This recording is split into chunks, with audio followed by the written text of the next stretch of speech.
When I say Japan, what comes in your mind? Beautiful archipelago country, tradition, culture, discipline, technology, innovation. What else? Earthquake.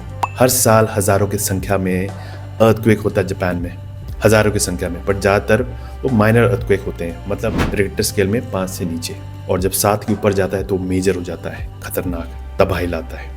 earthquake आपके land में भी होता है, ocean में भी होते हैं, मतलब एपिसेंटर आपका लैंड में भी होता है, ओशन में भी होता है। जैसे 2011 का अर्थक्वेक और सुनामी आपने सुना होगा। पैसिफिक ओशन में इसका एपिसेंटर था और इसका जो मैग्नीट्यूड था वो था 9.1। इंटेंस जो वेव्स बन रहे थे वो 40 मीटर्स के वेव्स बन रहे थे। सब कुछ तबाह हो गया था, बिल्डिंग्स, लोग, 20,000 से ज़्यादा लोग मारे गए थे, इंफ्रास्ट्रक्चर खत्म हो गया था, बर्बाद। इस साल 8 दिसंबर को भी अर्थक्वेक हिट किया जापान को, जिसका मैग्नीट्यूड था 7.5 और इसका जो एपिसेंटर था पैसिफिक ओशन।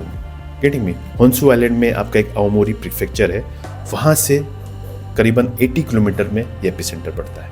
इंटेंसिटी स्ट्रॉन्ग थी, बिल्डिंग्स हिल रहे थे, फर्नीचर्स गिर रहे थे, कुछ लोगों को चोटें भी आई, सर्विसेज थोड़ा डिस्टर्ब हुआ, बट ज़्यादा कुछ बड़ा नहीं हुआ। एनीवे, अथॉरिटीज़ ने सुनामी वार्निंग दे दी थी और उन्होंने कहा कि हो सकता है सुनामी आ सकता है, बट वैसे आया नहीं।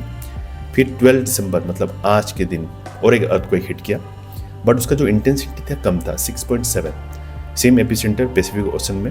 उसके बाद अथॉरिटीज़ ने कह दिया है कि भाई आप लोग अलर्ट रहिए, प्रिपेयर्ड रहिए। गेटिंग में?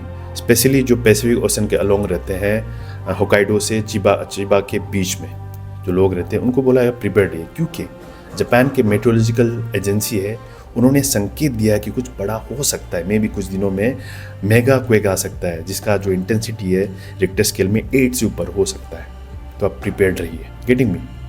तो दोस्तों, मेरा आपसे ये क्वेश्चन है, जापान में फ्रिक्वेंट अर्थक्वेक्स क्यों आते हैं? इसका रीज़न क्या है ज़रूर बताइएगा, और इसका जो पीछे का जो जियोलॉजिकल फेनोमेनन है वो भी आप शेयर करिएगा कमेंट सेक्शन में। और अगर आपको मेरा वीडियोस अच्छा लगता है तो make sure you like, subscribe and share with friends. Thank you.